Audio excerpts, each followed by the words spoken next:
দেখি একটু যে এই যে আওয়ামী লীগের বিচার নিয়ে চিফ প্রসিকিউটর ট্রাইব্যুনাল তিনি আমিনুল ইসলাম সাহেব কি বললেন একটু সংক্ষেপে দেখি। নিশ্চয়ই।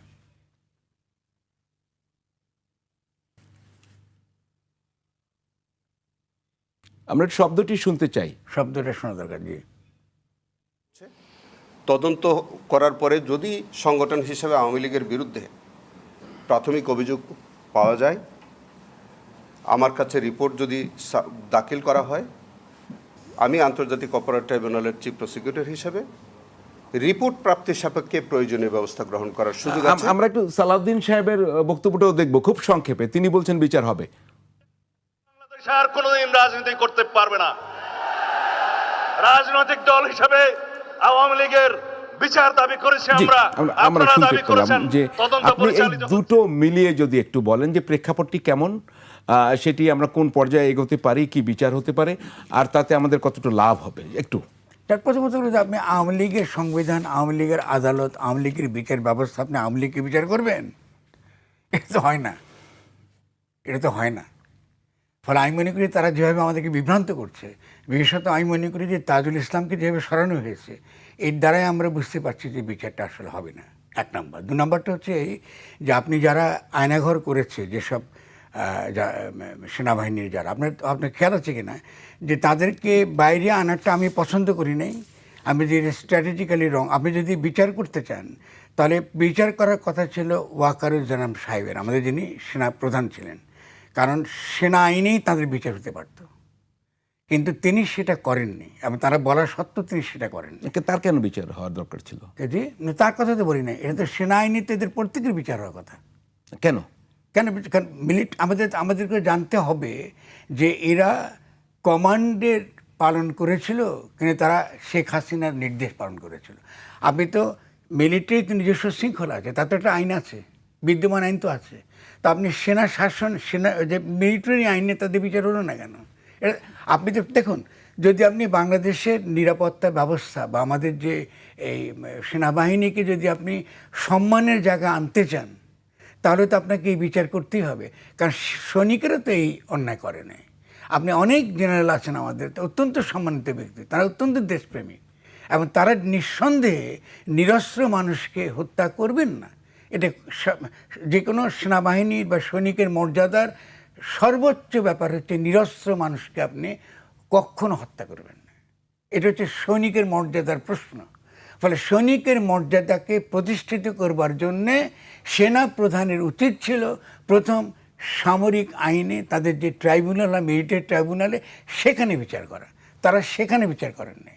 তারপরে ছিল যে ট্রাইব্যুনালটা যেটা তৈরি হয়েছিল আপনার এর আগে যে উপদেষ্টা সরকারের অধীনে, সেই ট্রাইব্যুনালের যে বিচারটা চলছিল সেই বিচারটা তারা করে নাই। ফলে এই বিচারের কথা শুনতে আমাদের কোনো লাভ নাই। বিচার তো হবে না। আমি বলতে পারি আপনাকে, এটা আমি বলে যাচ্ছি অ্যাজ এ পাবলিক রেকর্ড, যে এটা বিচার কখনো হবে না।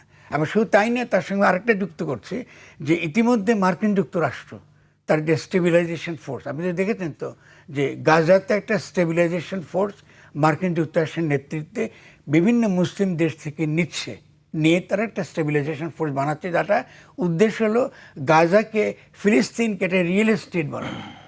তো সেই প্রক্রিয়ার মধ্যে আপনি বাংলাদেশ অন্তর্ভুক্ত। খলিল রহমান সাহেব তার কিন্তু মেইন নেগোসিয়েটার, বুঝতে পেরেছেন তো? তো তার মানে হলো এখান থেকে যাদের বিচার হবে না তারা কিন্তু ওই স্টেবিলাইজেশন ফোর্সে যোগ দেবেন। ফলে এর সঙ্গে ভূরাজনীতি জড়িত, ব্যাপারটা তো সহজ না। ফলে সেই স্টেবিলাইজেশন ফোর্সে তারা, আমি তো অনেকবার এই প্রশ্নটা তুলেছি, তো সেনাবাহিনীর তরফ থেকে তো তারা কোনো বক্তব্য দেন নাই যে সেনাবাহিনী মার্কিন যুক্তরাষ্ট্রের স্টেবিলাইজেশন ফোর্সে যোগ দেবেন কি দেবেন না। খলিল রহমান সাহেব এর আগে ছিলেন কি আপনার উপদেষ্টা সরকারের তিনি ছিলেন। তো সেখান থেকে তিনি চলে গেলেন হঠাৎ করে বিএনপির সরকারের পররাষ্ট্রমন্ত্রী হয়ে গেলেন, এখন তিনি জাতিসংঘে চলে গেছেন। তো আমরা তো বুঝতে পারছি এটার সঙ্গে ভূরাজনীতি জড়িত। ফলে এই বিচারটা তো হবে না। আপনি মানবাধিকার কমিশন, মানে জাতিসংঘ মানবাধিকার কমিশন যতই রিপোর্ট লেখুক, প্রমাণ তো ওখানের মধ্যে আছে। প্রমাণ তো আলাদা কোনো প্রমাণের প্রয়োজন নেই। এটা তো অলরেডি তদন্ত হয়েছে, একটা ইন্ডিপেন্ডেন্ট তদন্ত রয়েছে, তাহলে বিচার হচ্ছে না, বিচার হবে না। এটা হওয়ার তো কোনো দেখছি না আমরা কোনো। আপনি জিও পলিটিক্সের কথা বলছিলেন, ভূরাজনীতি। আমি geopolitics জি, সেক্ষেত্রে তাহলে অঙ্কটা কি? তাহলে তাদের ভূরাজনীতির কথা বলছি। জি, ভূরাজনীতির ক্ষেত্রে অঙ্কটা কি? তাদেরকে তারা আওয়ামী লীগকে সেভ করবে কেন? কি কারণে? কি লাভ তাদের? এটা তো আওয়ামী লীগ আর বিএনপির ব্যাপার না, এটা হচ্ছে যে গ্লোবাল যে পাওয়ার, সে তো তার কাছে তো এখন এই রাষ্ট্র, বিশেষত বাংলাদেশের মতন রাষ্ট্রগুলো তাদের ইনস্ট্রুমেন্ট। আমাদের তো রাষ্ট্র বলে কিছু নাই, আমরা তো বানাতে পারলাম না রাষ্ট্রটা। আমরা 72-ও তো রাষ্ট্র বানাতে পারিনি, আমরা এতদিন পর্যন্ত কিন্তু সেই রাষ্ট্রটা বানাতে। এখন গ্লোবাল কর্পোরেট ক্যাপিটাল সে রাষ্ট্রের চেয়ে বেশি ক্ষমতাশালী। আপনি দেখুন, রাষ্ট্র যখন আইন করে, ধরুন ক্যাপাসিটি পেমেন্টের আইন করে, যে ধরুন আপনি খুব সহজ করে বোঝার চেষ্টা করেন, আপনি যদি ব্যবসা করতে চান, বিনিয়োগ করতে চান, প্রতিযোগিতার মধ্য দিয়ে আপনি মুনাফা করবেন, এই তো নিয়ম। এটাকে তো আমরা প্রতিযন্ত্র বলি। আপনি অবাধ বাজার ব্যবস্থা বলছেন, কিন্তু আপনি একটা ব্যবস্থা করছেন ক্যাপাসিটি পেমেন্টের নামে, যে আপনি যদি এই বিদ্যুৎ উৎপাদনের শুধুমাত্র যদি আপনি একটা স্থাপনা বসান, আপনাকে ক্যাপাসিটির জন্য আমাকে রাষ্ট্র থেকে টাকা দিতে হবে। এটা কি প্রতিযোগিতা নাকি আপনি লুটপাট? তাহলে রাষ্ট্র তো লুটপাটের যন্ত্র হয়েছে। রাষ্ট্র যে লুটপাটের যন্ত্র হয়েছে, এবং লুটপাটকারী যে শ্রেণীটা যারা নিজেদেরকে রাজনৈতিক দল বলে দাবি করে, এদের সঙ্গে তো আপনার ধরুন আজকে সেনা বাহিনী বলুন, মানে কিছু কিছু জেনারেলের কথা বলছি, এবং একই সঙ্গে বাংলাদেশের যে আন্তর্জাতিক যে সকল কর্পোরেট স্বার্থ, এটা জড়িত। ফলে আপনি এখান থেকে কী করে বেরোবেন? এটা তো জনগণ তো সেখান থেকে বেরোবার চেষ্টাটা করেছিল 5 তারিখে, এটা তো 8 তারিখে বন্ধ হয়ে গেছে ওটা। এটা তো আমি সারাক্ষণই বারবারই বলছি ওটা। ফলে ওটা সম্ভাবনা 5 তারিখে যে গণ অভ্যুত্থান হয়েছে, ওটা 8 তারিখে শেষ হয়ে গেছে। 8 তারিখটা ছিল সাংবিধানিক প্রতি বিপ্লব ঘটেছে। আপনি পুরনো ব্যবস্থাটা টিকিয়ে রেখে আপনি এখন ট্রানজিশনের মধ্যে আছেন, যাতে আপনি আবার ওই পুরনো কর্পোরেট লুটপাটের জায়গায় আপনি যেতে পারেন। ফলে শুধুমাত্র যে আপনার যারা এই অপরাধ করেছে তাদের তো বিচার তো হবে না, এমনকি যারা লুটপাট করেছে তাদেরও বিচার হবে না। আপনি অ্যাসেট রিকভারির কিছু হয়নি। শেখ হাসিনার তো বিচার হয়েছে, এটা কার্যকর হবে না? কি বিচার হয়েছে? তার ফাঁসি হয়েছে। হ্যাঁ, ফাঁসির রায় কার হয়েছে? ফাঁসির রায় হয়েছে? শেখ হাসিনার। তো সে ফাঁসির রায়টা আপনি শুনুন, কিছু কিছু বিচারটা হচ্ছে যে আপনার লোক দেখানো। আপনি ফাঁসির রায় হয়েছে, এখন কিন্তু অ্যাপিলের, হাসিনার আদালতে অ্যাপিল করার সুযোগ কিন্তু আছে। আপনি ভাববেন না যে অ্যাপিল করতে পারছে। শুধু তাই না, ইতিমধ্যে আপনি কি দেখছেন, রংপুর নিয়ে তৎপরতা চলছে, ঠিক না? দিল্লির যে তৎপরতা রয়েছে, ফেনী নিয়ে তৎপরতা চলছে। আপনি পুরো গল্পটা তো তৈরি হচ্ছে ইতিমধ্যে, আপনি তো দেখতে পাচ্ছেন যে গণমাধ্যমে গল্পটা তৈরি করা হচ্ছে। আপনি হঠাৎ করে কথা নেই বার্তা নেই আপনি একটা বিশাল রাম মূর্তি, আমি এটার বিপক্ষে না, আমি বলছি আপনি রাম মূর্তি করতেই পারেন, সমস্যা নেই আমার কোনো। কিন্তু আপনি বাংলাদেশে ঠিক রংপুরে কেন? আপনি রংপুরে হতে হবে কেন? তাহলে এই যে ব্যাপারগুলো, বা আপনার ধরুন এই যে এক্সপোর্ট প্রসেসিং জোন ভারতের জন্য, এটা একমাত্র ফেনীতে হতে হবে কেন? বা আপনার যে ফেনী নদীর উপরে আপনি হঠাৎ করে আমরা একটা ব্রিজ বানালেন যেটা কোনো উপযোগিতা নাই, সেখানে ট্যাঙ্ক আসতে পারে, 2টা ট্যাঙ্ক পাশাপাশি আসতে পারে। তা আপনি এগুলো কী করে ব্যাখ্যা করবেন? এটা ব্যাখ্যা তো করতে হবে আপনাকে। তারা সেই কারণে আমি মনে করি না বাংলাদেশ কোনোভাবেই একটা ভালো জায়গা আছে, আমরা আরো বড় ধরনের গর্তের মধ্যে ঢুকে পড়ছি। তাহলে আপনার যে কথা আমি শুনলাম, তাতে কি আওয়ামী লীগ আবার ফিরে আসবে? শেখ হাসিনা তো আবার বলছেন যে তিনিও ফিরে আসবেন এবছরে। না, সেটা ভিন্ন শুনুন, সেটা ভিন্ন করছেন। এটা তো ধরুন আজকে ট্রাম্প সাহেব মনে করেছিল তিনি ওই ভেনেজুয়েলার প্রেসিডেন্টকে ধরে নিয়ে আসতে পেরেছেন, তার স্ত্রী সহ, উনি খুব অতি সহজে ইরানে জিতে যাবেন। তো ইরানেতে তিনি জিতেন নাই। এটা তো ভূরাজনৈতিক বাস্তবতা কোন দিকে যে আমরা জানি না। আমি মনে করি যে আমাদের জন্য একমাত্র ভরসার জায়গা হলো এই, যে ইরান এই যুদ্ধে অন্তত জিতেছে, মোরালি জিতেছে, এবং দেখিয়েছে যে একটা এই শক্তির বিরুদ্ধে, যারা জায়নিস্ট শক্তি, যারা আমাদের মতো, শুধু আমাদের মতো না, তৃতীয় বিশ্বের সমস্ত দেশকে যারা শাসন এবং শোষণ করছে, এদের বিরুদ্ধে দাঁড়াবার আন্তর্জাতিক শক্তি আছে। ফলে আমরা একেবারে ভরসাহীন হব এটা আমি মনে করি না। 2 নম্বর পয়েন্টটা হচ্ছে, আমি মনে করি না এরপরের লড়াইটা এই আমাদের রাজনৈতিক সীমানার মধ্যে হবে। এটা উপমহাদেশের সমস্যা আকারে হাজির হচ্ছে ক্রমশ, এবং এই উপমহাদেশের সমস্যা আকারে এটাকে ঠেলে দিচ্ছে কিন্তু দিল্লি, আমরা না। দিল্লি নিজেই কিন্তু নিজের পায়ে কুড়াল মারছে ক্রমাগত একটার পর একটা। কারণ দিল্লির উচিত ছিল পুরো উপমহাদেশকে নিজের সঙ্গে রেখেই একটা অর্থনৈতিক উন্নয়নের পথে এগোনো। আন্তর্জাতিক ক্ষেত্রে যে বিভিন্ন রকম মেরুকরণ ঘটছে, সেখানে অর্থনৈতিক বিকাশের পথে যাওয়া, দিল্লি কিন্তু এই কাজ করছে না। দিল্লি যেটা করতে চাইছে সেটা যে এই যে তার যে মুসলিম ইসলামের বিরুদ্ধে মুসলমানদের বিরুদ্ধে তার যে নীতি, প্রত্যেকটা মসজিদের তলায় আপনি শিবলিঙ্গ খুঁজতেছেন, তার এই যে নীতি, এই নীতির কারণে সে তার নিজের যে পলিটি বলি আমরা, মানে যে রাজনৈতিক শরীর, একটা সমাজের যে তার একটা বিরোধ থাকতে পারে, দ্বন্দ্ব থাকতে পারে, তারপরে তার একটা রাজনৈতিক শরীর আছে, ও রাজনৈতিক শরীরটাকে সে ক্ষতিগ্রস্ত করে দিয়েছে। ফলে এখান থেকে দিল্লি কী করে বেরিয়ে আসবে এই হিন্দুত্ববাদের এই নিগড় থেকে, এটা আমার জানা নেই। এটার একমাত্র ঘটনাটা ঘটতে পারে উপমহাদেশের নতুন মানচিত্র এইদিকে যাচ্ছে। নতুন মানচিত্র বলতে আপনি কি বোঝাচ্ছেন? আমি জানি না, আপনি তো এটা তো আপনি আজকে মধ্যপ্রাচ্যের মানচিত্র কি আগের মতো আছে? না না, তো ফাইন, তাহলে আমি তো এর আগে যদি পুরনো লেখা আমার পড়েন, আমি বারবারই কিন্তু বলেছি যে মানচিত্র কিন্তু বদলাচ্ছে। তাহলে মধ্যপ্রাচ্যের মানচিত্র যদি বদলাতে পারে তাহলে উপমহাদেশের মানচিত্র বদলাবে। It's a matter of time. আমরা যদি এটা সম্পর্কে ঠিক দূরদর্শিতা থাকে তাহলে তো আমরা 5ই আগস্টের পরে আমরা আমাদের স্বার্থটা আমরা দেখতাম। আপনি আরেকটা আমি এর সঙ্গে অ্যাড করি আপনাকে, তাহলে আপনি তাড়াতাড়ি বুঝবেন। বাংলাদেশে ভারত বিরোধী একটা রাজনীতি আছে। আমরা জানি না, কথা আমরা দিল্লির আধিপত্য, দিল্লি না ঢাকা বলছি। আচ্ছা, আপনি কি এভাবে কি আমরা বলি কি ওয়াশিংটন না ঢাকা বলি? না। তো কেন কেন? আচ্ছা, আমি আপনাকে জিজ্ঞেস করি, আমি বলি তাহলে দিল্লি ঠিক আছে, দিল্লিকে আমি আধিপত্য চাই না, তাকে মার্কিন আধিপত্য চাই আমি উপমহাদেশ? খুব সহজ প্রশ্ন। তার মানে বাংলাদেশ তো ইতিমধ্যে মার্কিন বলয়ে ঢুকে গেছে। আপনি তো এখান থেকে বেরিয়ে আসতে পারবেন না, তো সহজ না তো। এটা তো এমন না যে যাতে আপনি এই বন্ধুর সঙ্গে যাচ্ছেন, কালকে এই তোর সঙ্গে আবার খবর নাই চলে যাব। এর সঙ্গে economic interest, geopolitical interest, China containment করার পলিসি, আবার একই সঙ্গে মার্কিন যুক্তরাষ্ট্রের বার্মা পলিসি, বার্মা অ্যাক্ট। আপনি ইতিমধ্যে যুদ্ধ শুরু হয়ে গেছে, দেখতে পাচ্ছেন আপনি মায়ানমারে।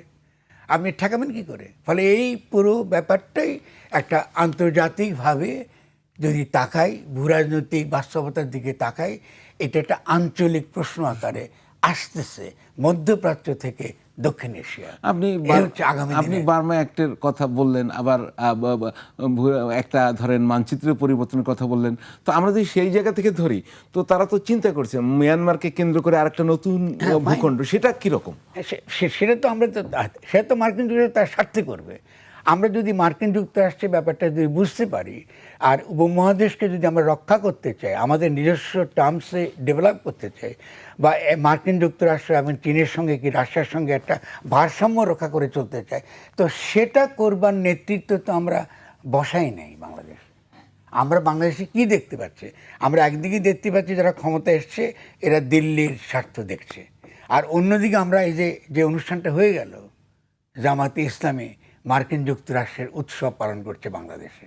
আপনি সংসদ ভবনের অনুষ্ঠানের কথা বলছেন, যে মার্কিন যুক্তরাষ্ট্রের স্বাধীনতা দিবসে জামায়াত ইসলামী কোন, ওখানে বিএনপি নেতারা তো ছিলেন। কিন্তু মূলত যদি আপনি দেখবেন বাংলাদেশে মার্কিন যুক্তরাষ্ট্রের স্বার্থ সরাসরি যারা এখন বাস্তবায়িত করবে এটা জামাতে ইসলামী, এটা বিএনপির মধ্যে। বিএনপি তো পলিটিক্যাল দলই না, বিএনপি আজকে কালকে নেই। পলিটিক্যাল দল ছিল বাংলাদেশের জামাতে ইসলামী আর আওয়ামী লীগ, যদি পলিটিক্যাল দল বলেন। বিএনপির একটা ইডিওলজি আমাকে বলেন না, যার ভিত্তিতে তার একটা দূরদর্শী চিন্তা আছে, বলুন আমাকে। থাকতে তো হবে রাজনীতি, মানে কি আপনার তো আর কিছু হোক বা না, এটাতে আদর্শ থাকতে হবে। আওয়ামী লীগ ফ্যাসিস্ট অর্গানাইজেশন, আওয়ামী লীগ আমাদের মারাত্মক ক্ষতি করেছে। কিন্তু আওয়ামী লীগের যদি আপনি বাংলাদেশের যে বিকাশের তার যে ধারা, বাংলা ভাষা বাংলা সংস্কৃতির ধারা, এই ধারার ক্ষেত্রে তো তার অবদান আছে, আমি তো ফেলে দিতে পারছি না তাকে। লিবারেল ডেমোক্রেসির ক্ষেত্রেও তার অবদান আছে। তাহলে আওয়ামী লীগ ফ্যাসিজমটা সমস্যা, বাংলা ভাষার সংস্কৃতির আমার সমস্যা না। ফলে আওয়ামী লীগ ফিরে আসবে না আওয়ামী লীগ আকারে, কিন্তু আওয়ামী লীগ যে কোনো হিস্টোরিক্যাল অবদান, ঐতিহাসিক যে বিকাশের যে ধাপগুলো আছে, সেই ক্ষেত্রে আপনি আওয়ামী লীগের অবদান আমি তো দেখতে পাচ্ছি। আপনি আমাকে লিখতে বললে আমি লিখতে পারবো, নিন্দা করতে পারবো, আবার ইতিবাচক দিকে লিখতে পারবো। বিএনপির কন্ট্রিবিউশনটা কী বলেন? বিএনপির আমাদের এই রাজনৈতিক জনগোষ্ঠী হিসেবে বাংলাদেশের গঠনের ক্ষেত্রে তার অবদানটা কী? খালেদা জিয়া যদি থাকতেন তাহলে বলতে পারতেন তার একটা অবদান আছে, কিন্তু বিএনপি রাজনৈতিক ধারা আকারে অবদানটা কী বলেন? আপনি যদি আমাকে বুঝাতে পারেন আমি মেনে নেব। অবদানটা কী তার আজকে এই বাঙালি জাতিবাদ, বাঙালি সংস্কৃতির বিপরীতে তার কোনো বক্তব্য আছে? বিএনপি থাকার সময় কি মাজার ভাঙা হচ্ছে না? বিএনপি থাকার সময় যে শাহ আলী দরগা, তা আমি দেখতে পাচ্ছি চোখের সামনে, সেখানে আপনার অস্ত্র নিয়ে হামলা হয়েছে। এটা তো বিএনপি তখন ক্ষমতা, এটা কী করে হতে পারে? আপনি তো এগুলোর তো একটা যুক্তি দিতে হবে তো আপনাকে। তা আমি সেজন্য বলছি যে বিএনপির মধ্যে আমরা জানিও না যে সালাউদ্দিন সাহেব চালাচ্ছেন বিএনপি নাকি তারেক চালাচ্ছেন, তাও তো বুঝতে পারছি না আমরা। তার এই পরিস্থিতিতে তো বিএনপিতে কোনো কনসিস্টেন্ট পলিটিক্স নাই, বিএনপির কোনো ইকোনমিক পলিসি নাই। বিএনপি যে বাজেট দিয়েছে সে অতীতের বাজেটটি খারাপ। আপনি যে ট্যাক্স দিচ্ছেন, ট্যাক্স বসাচ্ছেন, বাইরে থেকে আপনি ঋণ নিচ্ছেন, তো জনগণ তো আপনি করের বোঝায় তো আপনি মেরে ফেলবেন কদিন পরে। এই যে নিম্নবিত্ত মানুষ বাঁচবে কী করে? এই যে আপনি ধরুন নিচে যারা গরিব তারা তো গরিব আছে, কিন্তু যারা মোটামুটি নিম্নবিত্ত, আমাকে আপনার নিজের কথা দেখেন, আমরা তো মধ্যবিত্ত শ্রেণীর মধ্যে আছি, আমরা কি মাস শেষে চলতে পারছি? তারা এখান থেকে আমি তাড়াতাড়ি এখন ধরুন সেক্ষেত্রে কী বলতে পারি আমরা, আমাদের সংকটটা অনেক ডিপার, সত্যি কথায়। সেই জন্যই বিএনপিকে আমরা দোষারোপ করবো না, কিন্তু বিএনপি তো সমস্যার সমাধানের জন্য তো আলোচনা করতে হবে। তো বিএনপিকে আলোচনা করেছে কারণ আমরা শুনবো আপনার কাছ থেকে আরও অনেক কিছু, আমরা ওই জায়গাটা যেতে চাই আরও। এর আগেও আপনি ইন্টারিম গভর্নমেন্ট নিয়েও কথা বলেছেন, ইউনুস সাহেব, আমরা সেগুলো শুনবো। দর্শক, ফ্যাক্ট চেকে এবার একটা বিরতি নিচ্ছি, ফিরবো একটু পরেই, সঙ্গেই থাকুন।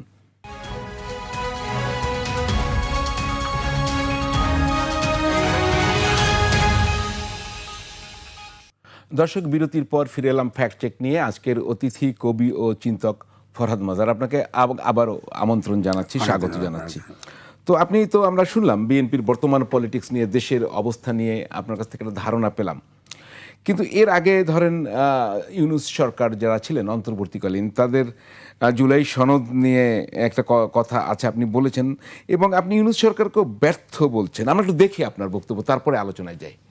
প্রথম ব্যর্থতা হলো ডক্টর ইউনুস শেখ হাসিনার সংবিধান রেখে তার আওয়াজটা একটু বাড়ালে ভালো হতো। উপদেষ্টা সরকার গঠন করার শুনতে হবে। 2 নম্বর, তিনি যে ভুল করেছেন পদক্ষেপগতভাবে, তিনি জনগণের সঙ্গে কোনো কথা বলেন না। অভ্যুত্থানটা করেছে জনগণ। তিনি কার সঙ্গে কথা বলেছেন? রাজনৈতিক দলের সঙ্গে কথা বলেছেন। জি, আসলে এখানে যেটা আপনি ক্লিয়ার তো, যে আগের সংবিধান সবই মিলে জুলাই সনদ, ইউনুস সরকার, এই ব্যাখ্যাটা কি আপনার? যে এটা কি আপনি আর এক জায়গায় বলেছেন, আমি আর সেটা দেখাবো না, যে জুলাই সনদ এটা তো এস আলমের সনদ হয়েছে, যদি একটু ব্যাখ্যা। ঠিক আছে, আমি ঠিক এভাবে বলিনি। এনিওয়ে, আপনি ঠিকই ধরেছেন। প্রথম কথা হচ্ছে যে আপনাকে মানে বিনয়ের সঙ্গে একটা ছোট একটা সংশোধন করি। আমরা কিন্তু অন্তর্বর্তীকালীন সরকার করি নাই, আমরা করেছি উপদেষ্টা সরকার। এটা ছিল সেনার সমর্থিত উপদেষ্টা সরকার। এটা টিকে ছিল যেহেতু সেনাবাহিনী সমর্থন করেছে, আর কোনো কারণ নেই। কারণ এই ধরনের সরকার তো আমাদের সংবিধানে নাই, ঠিক আছে না? এবং এটা বৈধ সরকারও নয়। ফলে ডক্টর ইউনুস এসে, যেহেতু এটা গণ অভ্যুত্থান হয়েছে, যদি আমি যতটুকু আমি মনে আছে যেটা আমি বলেছি, একটা গণ অভ্যুত্থান হওয়ার পরে জনগণ বিদ্যমান ব্যবস্থাকে উৎখাত করেছে। খুব সিম্পল ব্যাপার। পুরনো আইন এবং সংবিধান সে মানেনি এবং তার বিপরীতে সে রাস্তায় নেমে এসছে। এটাকে বলা হয় গণ সার্বভৌমত্ব বা পপুলার সভারেন্টি। জনগণ নিজের ক্ষমতা তার নিজের হাতে নিয়েছে। এখন এরপরে নিয়মটা হলো, যাকে আমরা অন্তর্বর্তীকালীন সরকার বলি, নিয়মটা হলো যে একটা নতুন গঠনতান্ত্রিক প্রক্রিয়া শুরু করা, নতুন গঠনতন্ত্র প্রণয়ন করা, শেখ হাসিনার সংবিধানকে আবার পুনর্স্থাপিত করা না। ফলে যে সেনার সমর্থিত উপদেষ্টা সরকার যে কাজটা করেছে সেটা হলো যে পুরনো হাসিনাহীন হাসিনা ব্যবস্থাটাই তারা কায়েম করেছে। তো এটারই কাফারা, এটারই মূল্য আমরা দিচ্ছি, আরও দিতে থাকবো। কারণ আমরা তো যে সংস্কারগুলো আমরা করতে পারতাম, ব্যাংক সংস্কার দরকার ছিল, জ্বালানির ক্ষেত্রে সংস্কার দরকার ছিল, ঠিক আছে না? আপনি বিভিন্ন ক্ষেত্রে, কৃষির ক্ষেত্রে সংস্কার দরকার ছিল। আমাদের ক্ষেত্রে বিনিয়োগ বাড়ে, যেন যারা সত্যিকার অর্থে বিনিয়োগকারী উদ্যোক্তা যারা, তারা যেন দ্রুতবেগে একটা জাতীয় অর্থনৈতিক বিকাশ ঘটাতে পারে, তার সংস্কার দরকার ছিল। তিনি তো কতগুলো কমিশনে করেছেন, তিনি কিছুই করেন না। শুধু তাই না, এমনকি আপনার নির্বাচনের জন্য যে সংস্কার করার কথা ছিল, তারা সংস্কার রিপোর্ট দিবার আগে তিনি নির্বাচন কমিশন তিনি বসিয়ে দিয়েছেন। তো এই যে ক্ষতিগুলো তিনি যেটা করেছেন, এটা তো মারাত্মক ক্ষতি হয়েছে। মানে এতগুলো মানুষ মারা গেল, এতগুলো লোক পঙ্গু হয়ে গেল, কিছুই পেলাম না আমরা। এটার কি যুক্তি? আমরা তো কিছু করতে পারি। একটা হতে পারে যে আমরা অনেক বিপ্লবী চিন্তা করছি, ফরহাদ মাজার ভুল, অনেক বড় চিন্তা করি না। আমরা তো কিছু সংস্কার হলেও অসুবিধাটা কী ছিল? আপনি কোনো সংস্কারও করতে পারেন না। আপনি এমন একটা কি বলে সনদের কথা বলছেন, সনদ প্রণয়নের তো অধিকার তো ইউনুসকে আমরা দেই নেই। এটা তো তার অধিকার। শুনুন, আরও ব্যাপার আছে তো। আপনি ডক্টর ইউনুস তো গণ অভ্যুত্থানের ফল, ঠিক আছে না? এখন ছেলে কি বাপের নাম দেয়? তাহলে আপনি তরুণদেরকে যেই তরুণরা গণঅভ্যুত্থানটা করেছে, আপনি তাদেরকে কোনো ঘোষণা দিতে দিলেন না। ঘোষণা মানে কি? প্রোক্লামেশন। জি। প্রোক্লামেশনটা একই সঙ্গে কিন্তু লিগ্যালি এটা ভ্যালিড, মানে আপনি যদি ঘোষণা দিতে পারতেন 5 তারিখের পরে, এটা কিন্তু আইনগত দিক থেকে, রাজনৈতিক দিক থেকে এটা হচ্ছে নতুন রাষ্ট্র গঠনের ভিত্তি হতো প্রোক্লামেশনটা। যেমন আমাদের ওই 71-এ যে স্বাধীনতার ঘোষণা মনে আছে কিনা আপনার, যেটা জি, জি। সংবিধানে আছে। তাহলে তিনি ঘোষণা দিতে দেন নাই, তারা কেন দেন নাই তিনি?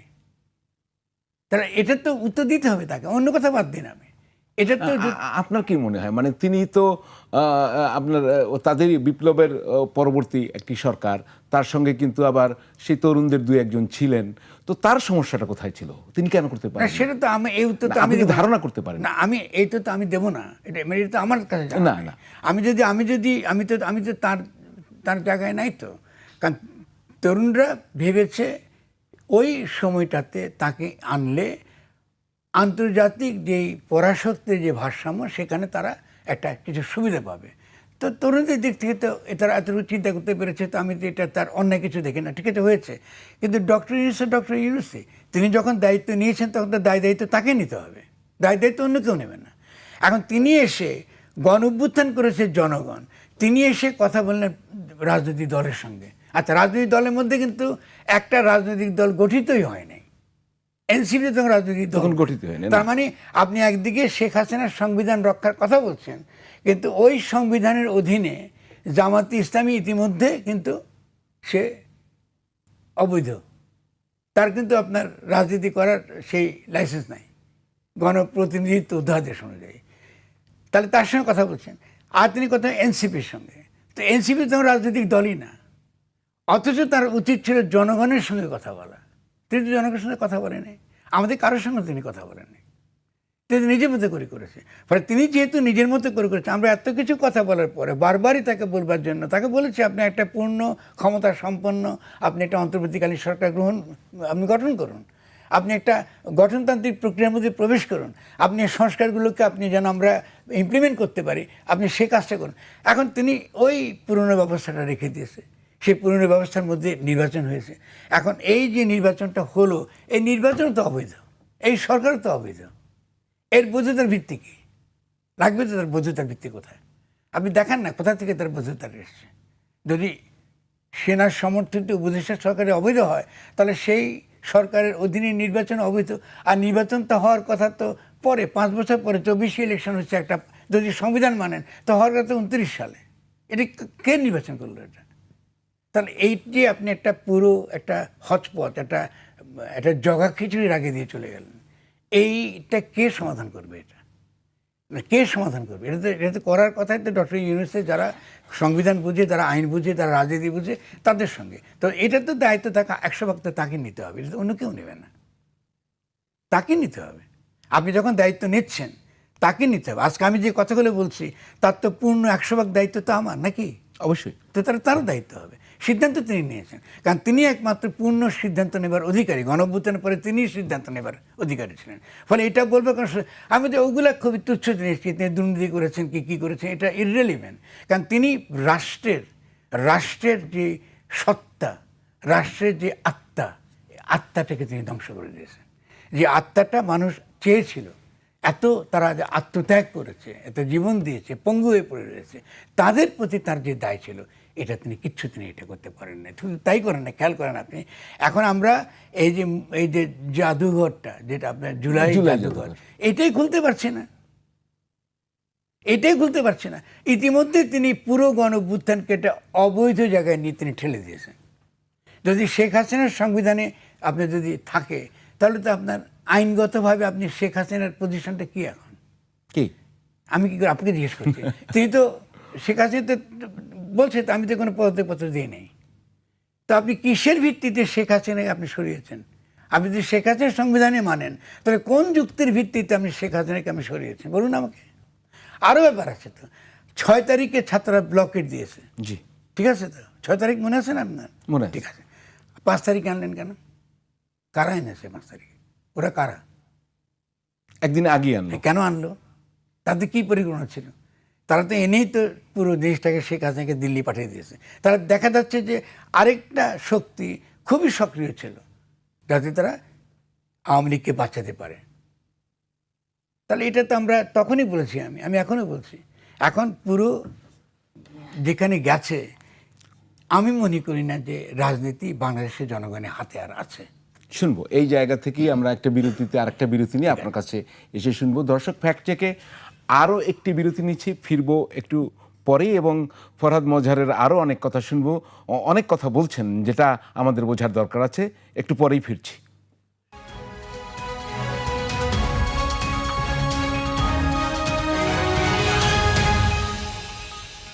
দর্শক, বিরতির পর আবারও ফিরে এলাম ফ্যাক্ট চেক নিয়ে। সঙ্গে আছেন ফরহাদ মজহার, কবি এবং চিন্তক। আপনি একটু আগেই বলছিলেন বিরতির আগে যে সরকারটি গঠিত হয়েছিল ওটা যে বিপ্লবের সরকার তা না, ওটা সেনা সমর্থিত একটি তত্ত্বাবধায়ক সরকার। কিন্তু আরেকটি কথা বলেছেন বিএনপি নেত্রী এবং সংসদ সদস্য নীলুফার চৌধুরী মনি, এবং তিনি বলেছেন সম্প্রতি যে যদি সেনাবাহিনী না চাইতো তাহলে এই সরকারের পতন হতো না এবং থাকতো। দেখি তো তিনি বলছেন সংক্ষেপে একটু। ক্যান্টনমেন্টই তো আপনার সব কাজগুলো ক্যান্টনমেন্ট করেছে। ক্যান্টনমেন্ট যদি না করতো, ক্যান্টনমেন্ট যদি চাইতো যে এই ছাত্রদের লাশের উপর দিয়ে আবারও হাসিনা থাকবে, আমি ড্যাম শিওর কেউ কিছু করতে পারবো না। বাট অভ্যুত্থানের পরে ক্যান্টনমেন্টই তো এখানে একটা ভালো স্বাক্ষর রেখেছে। জি, সব আমরা যেটা শুনলাম যে আপনি এটা কিভাবে দেখবেন? না, আমি নীলফের সঙ্গে একমত নয়। প্রথমত আমি ক্যান্টনমেন্ট শব্দটা ব্যবহার করি না। প্রথমত এটা ভিন্ন প্রশ্ন। ইস্যুটা এমন না যে কোনো ষড়যন্ত্র হয়েছে পারে, তা না। যে কোনো গণ অভ্যুত্থানে, সেটা আপনি বর্ষীয় বিপ্লব হোক কি ইরানের বিপ্লব হোক, সে জায়গাতে অবশ্যই সমাজে যখন চেতনাগত রূপান্তর হয়, সে চেতনাগত রূপান্তরের মুহূর্তে সাধারণ সৈনিকদেরও চেতনা রূপান্তর হয়। ফলে লেনিন একটা কথা বলেছিলেন যে আমাদের কাজটা, আমরা যারা গণ অভ্যুত্থান বা যে কোনো বৈপ্লবিক রূপান্তর আমরা করি, সে বৈপ্লবিক রূপান্তরে আমাদেরকে আলাদা করে এই সশস্ত্র সংগ্রামের শিক্ষা দিতে হয় না। আমাদেরকে যেটা করতে হয় সেটা হচ্ছে বন্দুকের নলটা ঘুরিয়ে দিতে হয়। এটা খুব গুরুত্বপূর্ণ বুঝতে পারে। ফলে মনি ঠিক মতো পড়েন নাই। যেটা ঘটেছে সেটা হলো এই সাধারণ সৈনিকেরা গণ অভ্যুত্থানের পক্ষে। কেন? কারণ সাধারণ সৈনিকেরা ছিল উর্দি পড়া কৃষক, শ্রমিক, মেহনতি মানুষ। ফলে তারা চোখের সামনে যখন দেখছে তাদের সন্তানদের উপর গুলি চালানো হচ্ছে, তারা জেনারেলদের নির্দেশ মানতে অস্বীকার করেছে। এই হলো ঘটনাটা। ফলে গণ অভ্যুত্থানের যে গণচরিত্র, সেই গণচরিত্র কী ছিল? ছাত্র জনতা এবং সৈনিকের গণ অভ্যুত্থান। এটা বুঝতে হবে আমাদেরকে। ফলে আমরা কি করেছি, ওই যে মুহূর্তটা যেখানে ছাত্র জনতা এবং সৈনিকের যে মৈত্রী, এই মৈত্রী জায়গাটার ঐতিহাসিক তাৎপর্য, সেই রাজনৈতিক তাৎপর্য, এটা আমরা ধরতে পারিনি। একইভাবে আমরা 7ই নভেম্বর, মনে আছে কিনা, যখন 7ই নভেম্বরে বেরিয়ে এলো সৈনিকেরা, এসে জনতার সঙ্গে মিলল, তারা কারা? সাধারণ সৈনিক। তাহলে এই সাধারণ সৈনিকরাই কিন্তু সেদিন আমাদেরকে বাঁচিয়েছে। এবারও কিন্তু সাধারণ সৈনিকেরাই কিন্তু আমাদেরকে এই পুরো গণ অভ্যুত্থানে কিন্তু তারা সমর্থন করেছে এবং সেই সমর্থন তাদের এখনও রয়েছে। কিন্তু সেনাবাহিনীর তো একটা কমান্ড স্ট্রাকচার। আপনি তো তারা তো জেনারেলদের কথাই শুনবে। সে তো একটা কমান্ড বেজ, একটা কমান্ড ফোর্সের ভিতরে আছে। ফলে আপনি যখনই সেই মোমেন্টামটা আপনি হারিয়ে ফেলেন, ফলে তারাও তো বিপদের মধ্যে পড়েছে। যে কারণে আপনি দেখেছেন কিনা যে ভারত প্রচুর প্রোপাগান্ডা করতো যে সেনাবাহিনীর মধ্যে আবার একটা অভ্যুত্থান হচ্ছে, পাল্টা অভ্যুত্থান হচ্ছে এবং সেনাবাহিনী বিশৃঙ্খল এবং বিভিন্ন রকম গ্রুপে বিভক্ত হচ্ছে। আপনি ভুলে গেছেন কিনা? হ্যাঁ, রাত হলে গুজব ছড়ায় পড়ছে, বৃহস্পতিবার বেশি ছড়ায়। Right, which is partly true. কারণ আপনার যে একটা গণ অভ্যুত্থান যখন একটা ব্যর্থ হয়, তখন তার তো অনেকগুলো মূল্য আপনাকে দিতে হয়। ফলে যারা গণ অভ্যুত্থানের পক্ষে ছিল, সেনাবাহিনীর ভেতরে থাকুক, এমনকি আমলাতন্ত্রের ভেতরে থাকুক, যেখানে থাকুক, যারা গণ অভ্যুত্থানের পক্ষে, তাদেরকে তো অনেক মূল্য দিতে হয়েছে বা এখন হচ্ছে দিতে, হয়তো দিতেও হবে, দিতে হয়, আগামী দিনেও দিতে হবে। ফলে আপনি নিঃসন্দেহে গণ অভ্যুত্থান তো এটা ডিনার পার্টি না। এটা আপনি ডিনার পার্টি করতে বসেন নাই, এটা আপনি পলিটিক্যাল নেগোসিয়েট করতে বসেন নাই, এটা নির্বাচনে ভোটও না। আপনি জনগণ নিজের হাতে, সংবিধান মেনে হয় না, সংবিধান মেনে হয় না, আইন মেনে হয় না। সে আইন তৈরি করে, সে পুরনো আইনকে সে উৎখাত করে, সে নতুন আইন তৈরি করার প্রক্রিয়া সে শুরু করে। এটাই আমাদেরকে করতে দেয় না ডক্টর ইউনূস। এটা হচ্ছে মূল প্রশ্ন। তাহলে 8 তারিখে আপনি বলছেন প্রতি বিপ্লব ওই দিনই সাংবিধানিক প্রতি সাংবিধানিক, তার নেতৃত্ব কি ডক্টর ইউনূস দিয়েছেন? নিশ্চয় তাকে দেবে। আর কে দেবে? তিনি যদি তখন অস্বীকার করতেন যে না এখানে হবে না, আমরা রাজু ভাস্কর্যের সামনে কিংবা আমরা শহীদ মিনারের সামনে জনগণের কাছে শপথ দিব এবং জেনারেলদের ওখানে যেতে হবে, সাধ্য ছিল কোনো জেনারেলের অস্বীকার করা? কোনো জেনারেল সাধ্য ছিল যাদের বিচার আপনি করতে পারেন নাই, তাদের কারো সাধ্য ছিল ওখানে না যাওয়া? সাধ্য ছিল না, কারণ জনগণ তো তখন ঐক্যবদ্ধ। ফলে আপনি ওই মুহূর্তটাকে আপনি পার করে দিলেন। পার করে দেওয়ার পরে এখন ফরহাদ মাজারকে দিয়ে কথা বলাচ্ছেন আপনি হিস্ট্রি। এটা তো হবে না। আমি তো বলবো ডেফিনেটলি কথা বলার জন্য তো আমি আছি, আমি তো ইতিহাসের সন্তান, আমি ইতিহাসের কথাই বলবো। কিন্তু এই হলো ঘটনাটা। এই ঘটনাটা হওয়ার পরে এইটাকে রিকভার করাটা এই 17 কোটি মানুষের অসম্ভব কষ্টকর হবে আগামী দিনে। অসম্ভব কষ্টকর হবে, তবে অসম্ভব নয় আপনি বলছেন। অসম্ভব নয়, অসম্ভব নয়। সেটা ধরে আরেকটি প্রশ্ন করে একসঙ্গে জানতে চাই যে আপনি বলেছেন যে আমি ঠিক কিভাবে এটা আমি ব্যাখ্যা করব, আমি যদি ভিডিও ক্লিপটা দেখাতে পারি যে বিএনপির পতন শুরু হয়েছে, মানে এটি আপনি বিএনপির হ্যাঁ, যে সেটা একটু শুনি, এটা কি বলেছেন এক্স্যাক্টলি? তখন থেকে বিএনপির পতন শুরু হয়েছে।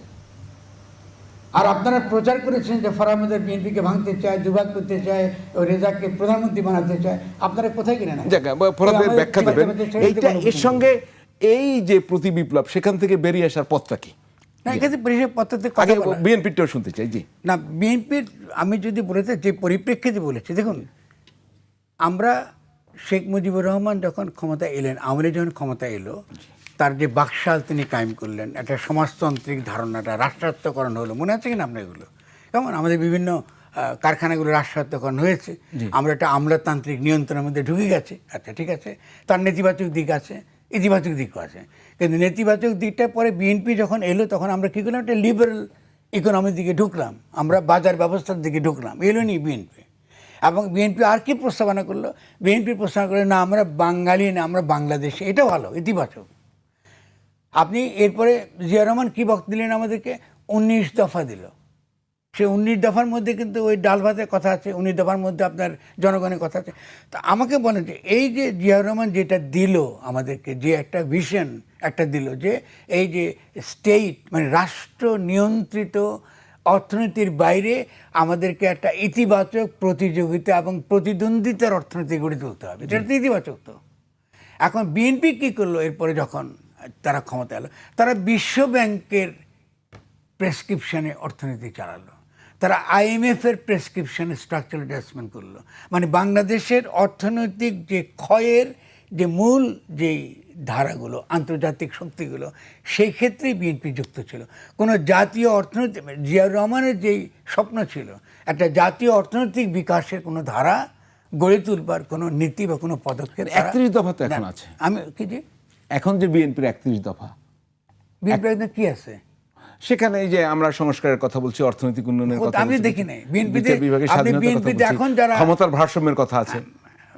না না, এটা আমাদের ক্ষমতা তো আলাদা কিছু, ইকোনমি তো আলাদা ব্যাপার।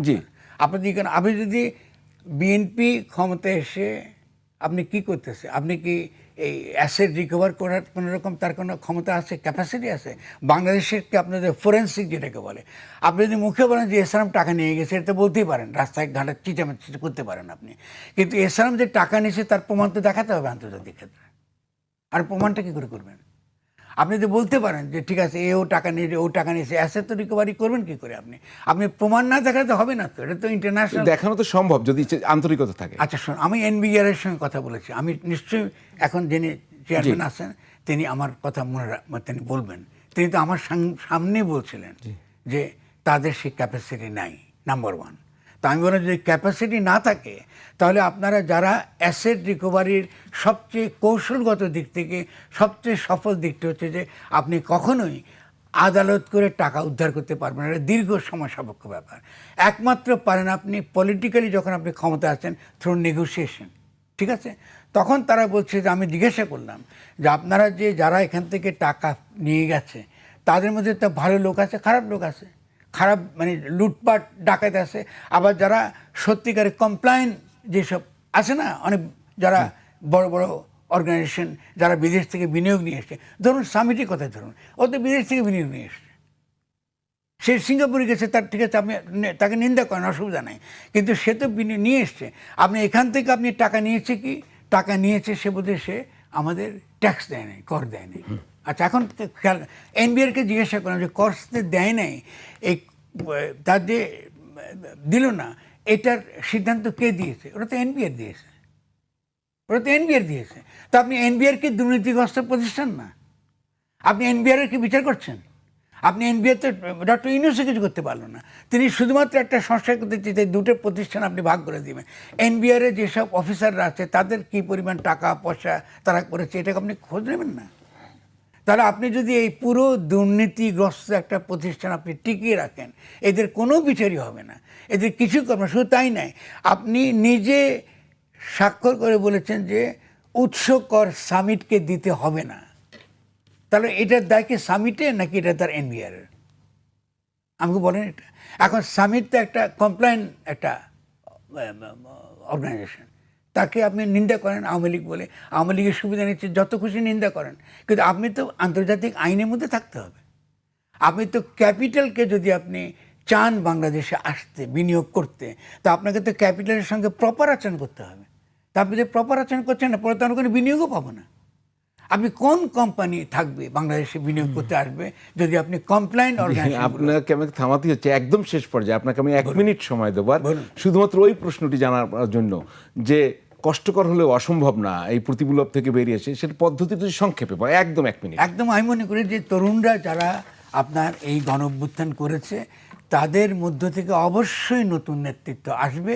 এবং ইতিমধ্যে আমি যে ক্ষুদ্র মানুষ, আমি যতটুকু আমার দেখতে পাচ্ছি, অবজার্ভ করছি, আমি মনে করি নতুন করে চিন্তা করবার, নতুন করে কল্পনা করবার শক্তি বাড়ছে। আরেকটা ইতিবাচক দিকটা বলি আপনাকে, আপনি ককরোচ পার্টির নাম শুনেছেন ভারতে? ওকে, এটা হঠাৎ করে তো ঘটে গেছে, হঠাৎ তো ঘটে নাই, সারা দুনিয়াতে একটা রূপান্তর চলছে। সেই রূপান্তরের যেই প্রক্রিয়া, সেই রূপান্তরের যে দিকগুলো, এই যে অ্যান্টি জায়নিস্ট মুভমেন্ট গ্লোবালি, আর জীবনেও তো আমরা এটা দেখি না যে আজকে ইসরায়েলের রাষ্ট্র হিসেবে তার অস্তিত্ব নিয়ে প্রশ্ন উঠতেছে। আজকে এটা তো আমরা চিন্তাই করি নি, আজকে থেকে 10 বছর আগে চিন্তাই করি না ওটা। আজকে ইরান যে জিতে যাবে এই যুদ্ধে, একটা তার আসিমেট্রিক ওয়ার্কে, এটা তো আমরা চিন্তাই করতে পারি না। ফলে দুনিয়া বদলাচ্ছে, দুনিয়া বদল হবে, বাংলাদেশও বদল হবে ইনশাআল্লাহ। অসংখ্য